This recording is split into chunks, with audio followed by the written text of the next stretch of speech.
ರಾಜ್ಯಕ್ಕೆ ಮುಂಗಾರು ಎಂಟ್ರಿ ಆಗ್ತಾ ಇದ್ದ ಹಾಗೆ ಭರ್ಜರಿಯಾಗಿ ಮಳೆ ಆಗ್ತಾ ಇದೆ ಕೆಲವು ಜಿಲ್ಲೆಗಳಲ್ಲಿ. ಬೆಳಗಾವಿಗೆ ಸಂಬಂಧಪಟ್ಟಂತಹ ಡೀಟೇಲ್ಸ್ ಅನ್ನು ಈಗ ಕೊಡ್ತಾ ಇದ್ದೀವಿ. ಬೆಳಗಾವಿಯಲ್ಲಿ ಸುರಿದಂತಹ ಮಳೆ ನಾನಾ ಸಮಸ್ಯೆಯನ್ನು ಸೃಷ್ಟಿ ಮಾಡಿದೆ. ಗರಜೂರ ಹಾಗೂ ಸಂಗೊಳ್ಳಿ ಗ್ರಾಮದ ಸೇತುವೆ ಜಲಾವೃತವಾಗಿರೋದ್ರ ಡೀಟೇಲ್ಸ್ ಲಭ್ಯ ಆಗ್ತಾ ಇದೆ. ಬೆಳಗಾವಿ ಜಿಲ್ಲೆಯ ಗರಜೂರ ಗ್ರಾಮದಲ್ಲಿರುವಂತಹ ಸೇತುವೆ ಸಂಚಾರಕ್ಕೆ ಯೋಗ್ಯವಾಗಿ ಉಳಿದಿಲ್ಲ. ತಾತ್ಕಾಲಿಕವಾಗಿ ಧಾರಾಕಾರ ಮಳೆಗೆ ಹಳ್ಳದಿಂದ ರಸ್ತೆ ತನಕ ಉಕ್ಕಿ ಹರಿದಿದೆ ನೀರು. 10ಕ್ಕೂ ಹೆಚ್ಚು ಹಳ್ಳಿಗಳ ಜನ ಈಗ ಸಂಚಾರ ಸಾಧ್ಯವಾಗದೆ ಪರದಾಟವನ್ನು ನಡೆಸ್ತಾ ಇದ್ದಾರೆ.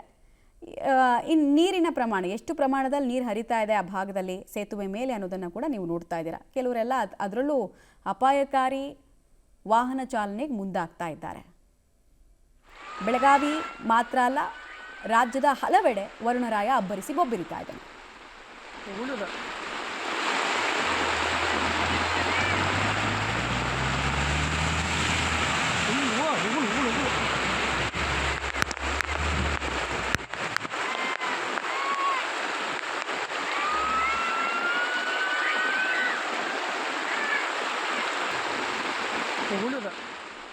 ಸೊ ಡೀಟೇಲ್ಸ್ ನೋಡ್ತಾ ಇದ್ದೀರಾ. ಒಂದು ಕಡೆಗೆ ಜಮೀನುಗಳಲ್ಲೂ ಕೂಡ ನೀರು ನಿಂತಿದೆ, ಇನ್ನೊಂದು ಕಡೆಗೆ ರಸ್ತೆಗಳು ಕೂಡ ಜಲಾವೃತವಾಗಿರುವಂತಹ ಪರಿಣಾಮ.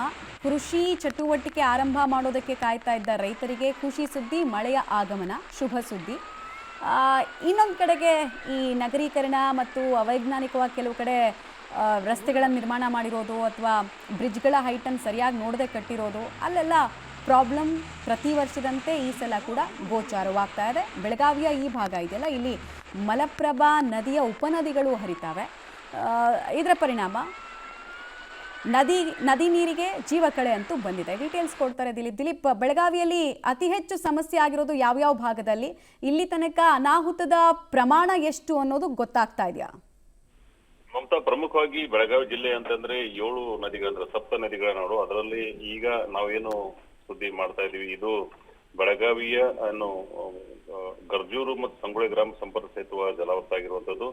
ಬೈಲುಂಗಲ್ ತಾಲೂಕು ಗರ್ಜೂರು ಗ್ರಾಮವೇ ಸೇರುತ್ತೆ. ಇದು ಮಲಪ್ರಭಾ ನದಿಗೆ ಕಟ್ಟಲಾದಂತ ಸೇತುವೆ. ಹೀಗಾಗಿ ಇದು ಸಂಪೂರ್ಣವಾಗಿ ಜಲಾವೃತ ಆಗಿದೆ ಮತ್ತು 10ಕ್ಕೂ ಹೆಚ್ಚು ಹಳ್ಳಿಗಳ ಜನರು ಪರದಾಟ ಮಾಡ್ತಾ ಇದ್ದಾರೆ. ಜೊತೆಗೆ ನಿನ್ನೆ ರಾತ್ರಿ ಸುರಿದ ಮಳೆಯಿಂದ ಬೈಲುಂಗಲ್ ಮತ್ತು ಸೌದತ್ತಿ ತಾಲೂಕಿನ ಬಹಳಷ್ಟು ಅವಾಂತರಾಗಿ ಒಂದಿಷ್ಟು ಮನೆಗಳಿಗೆ ಮತ್ತೆ ಮಠಗಳಿಗೆಲ್ಲ ಕೂಡ ಆಸ್ತಿಪಾಸ್ತಿಗೆ ನೀರು ನುಗ್ಗಿರುವಂತದ್ದು ಅಂತ. ಹೀಗಾಗಿ ಈಗ ಎಲ್ಲ ಸಪ್ತ ನದಿಗಳು ತುಂಬಾ ಹರಿತಾ ಒಂದು ಸೀನ್ ಕೂಡ ನಾವಿಲ್ಲಿ ನೋಡಬಹುದು. ಮಮತಾ, ಧನ್ಯವಾದ ತಮ್ಮೆಲ್ಲ ಮಾಹಿತಿಗಾಗಿ ದಿಲೀಪ್.